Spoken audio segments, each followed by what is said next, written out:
খবর, এই যে রিয়েলমির ফোনটি দেখতেছেন, রিয়েলমি 14, আর এই ওয়াটারপ্রুফ গেমিং ফোনটা আপনারা নিতে পারবেন একেবারে সহজ কিস্তির মাধ্যমে। আর এই ফোনটা যে ওয়াটারপ্রুফ এখনই প্রমাণ করে দিচ্ছি, একেবারে চুবাইয়া দিলাম, পানির নিচে চলতেছে।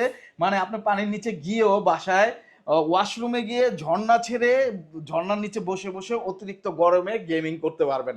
ওয়াশরুমে গিয়ে ঝর্ণা ছেড়ে ব্যাস গরমের মধ্যে মাথা ঠান্ডা রাখবেন আর গেমিং করবেন। কনফিগার হলো 120 hertz refresh rate, dual studio speaker, এরকম চমৎকার ডিজাইন, স্ন্যাপড্রাগন 6 Gen 4 এর প্রসেসর পেয়ে যাচ্ছেন, 120 hertz refresh rate, 120 hertz FPS এ চলবে।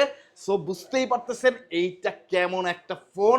6000 mAh এর ব্যাটারি, ওভারঅল একটা পারফরমেন্স যদি চান, যদি কিস্তির সুবিধা চান তাহলে চলে আসবেন। কি কি পেপারস লাগবে বিস্তারিত কিন্তু ভাইয়ারা বলে দিবে। সো বন্ধুরা, যারা একটা গেমিং ফোন নিতে চান কিস্তিতে, ওয়াটারপ্রুফ ফোন নিতে চান, তারা চলে আসুন।